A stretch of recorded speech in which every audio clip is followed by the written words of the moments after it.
आदर नहीं है, जिसके जीवन में प्रकृति का आदर नहीं है, वही कलयुगी जीव है। वो हाथ में कितनी भी माला लेकर जप करता रहे, कितने भी तीर्थों की प्रदक्षिणा करता रहे, पर उसकी वृत्ति आसुरी ही है। इसीलिए मैं बार बार आपको कहता हूं कि प्रकृति का आदर करिए, प्रकृति का आदर करिए। बड़े बड़े महापुरुषों की वाणी का मैंने उनकी कृपा से थोड़ा जो चिंतन किया, एक बात मुझे सब महापुरुषों की वाणी में समान रूप से देखने को मिली, सब महापुरुषों ने प्रकृति का आदर किया है। और हम जिस आचार्य की उपासना में दीक्षित हैं, हमारे महाप्रभु जी के प्रियालाल तो खेलते ही वृंदावन की गोद में हैं। वृंदावन क्या है? देखत नव निकुंज सुन सजनी, लागत है अति चारु, माधविका केतकी लताले रचो मदन आगार। वृंदावन क्या है? यहाँ सघन वृक्षावली है, अनंत अनंत पुष्प हैं, भौरे हैं, मृग हैं, शुकपिक हैं, बहती हुई यमुना है। ये सब क्या है? बात समझने की है। सब महापुरुषों ने प्रकृति का आदर किया है। और एक और बात भी महापुरुषों के जीवन में देखने को मिलती है, जैसे जैसे उनके जीवन में सत्वगुण बढ़ता है, जैसे जैसे उनके जीवन में भगवत मिलन की इच्छा बढ़ती है, वो इस जड़ संसार को छोड़कर कहीं प्रकृति की शरण में ही जाते तो दिखाई पड़ते हैं।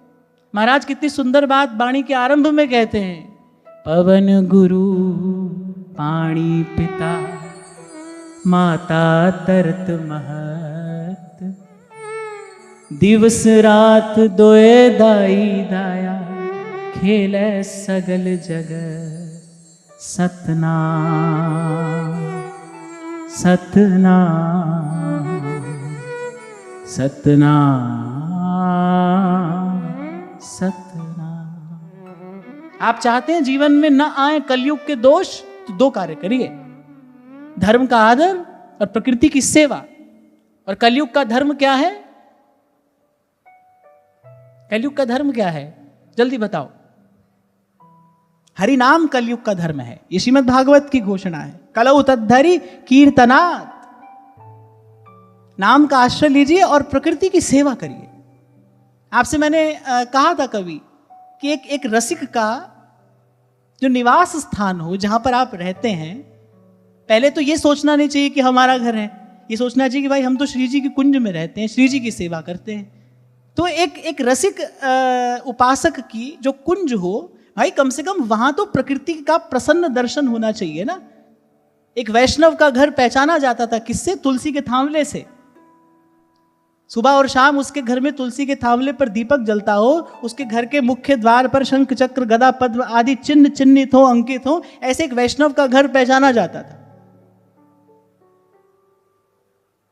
आज तो घरों के बाहर लिखा रहता है कुत्तों से सावधान रहो। मैं तो कई बार सोचता हूं कि भगवान जाने मनुष्य की बुद्धि को क्या हुआ है और क्या होता जा रहा है, कहां से चलते चलते कहां आ गए, और पता नहीं अभी और कौन से गड्ढे में जाकर गिरेंगे। कितनी दुर्गति तो जीवन की हो रही है। और आज भी अगर कोई नहीं संभलता है तो खड़ी कर लीजिए आप कितनी भी ऊंची ऊंची इमारतें, कितने भी सुख सुविधा के साधन आप जुटा लीजिए, कैसे कैसे रोग मनुष्य के शरीर में उत्पन्न हो रहे हैं। आप देखो कितना अपने अपने जीवन में सुख सुविधा जुटाई, कैसे कैसे रोग शरीर में उत्पन्न हो रहे हैं। चिकित्सा विज्ञान के पास उसका कोई उत्तर नहीं है कि रोग आ कहां से रहे हैं। ये रोग आ रहे हैं किस लिए? क्योंकि धर्म का अनादर हो रहा है, प्रकृति की सेवा नहीं हो रही, प्रकृति रुष्ट है, कुपित है मनुष्य पर।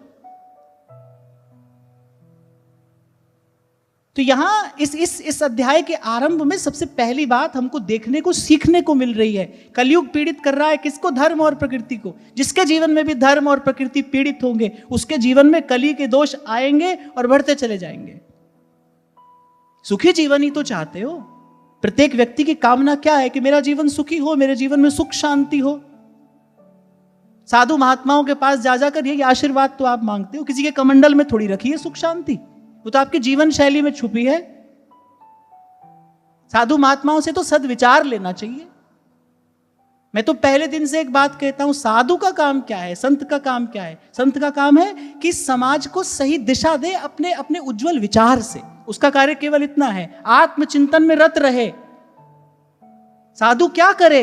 वो सदा आत्मचिंतन में रत रहे और उज्जवल विचार रूपी रत्न समाज को देकर समाज का मार्ग प्रशस्त करे, समाज को एक उज्जवल निर्मल दिशा प्रदान करे। ये बनाना, वो बनाना, ये चलाना, ये कोई साधु का काम नहीं है भाई। इस काम के लिए तो सेठ साहूकार है, वो अपना काम करेंगे। संत का काम क्या है? मैं तो अपने जीवन में ही देखता हूं, जब भी कभी कोई उलझन आई या आती है या आगे आएगी, तो किसी बहुत बड़ी इमारत में बैठकर उसका समाधान मिलता है, बहुत बढ़िया गाड़ी में बैठकर उसका समाधान मिलता है, सुख सुविधा जुटाकर उसका समाधान मिलता है, या किसी संत के विचार से उसका समाधान मिलता है। जब जब समाधान मिलता है तो संत के निर्मल उज्जवल विचार से ही तो मिलता है। संत का कार्य ही यही है, आत्मचिंतन में रत रहे, प्रज्ञा शुद्ध रखे और समाज के कल्याण के लिए जो उज्जवल निर्मल विचार हो, उस उज्जवल और निर्मल विचार से वो समाज की सेवा करे। सेवा का कोई एक ही प्रकार नहीं हो सकता कि भाई एक ही तरीके से सेवा हो सकती है। सेवा के तो अनेक अनेक प्रकार हैं। जैसे मैंने कहा, कलयुग का धर्म क्या है? कलयुग का धर्म हरिनाम है। तो आप चाहते हैं कि जीवन में आस्तिक भाव की वृद्धि हो, शुभ मंगल का संचार हो, धर्म का अभ्युदय हो, फिर दो काम करिए। धर्म का आदर करिए, और धर्म का आदर अर्थात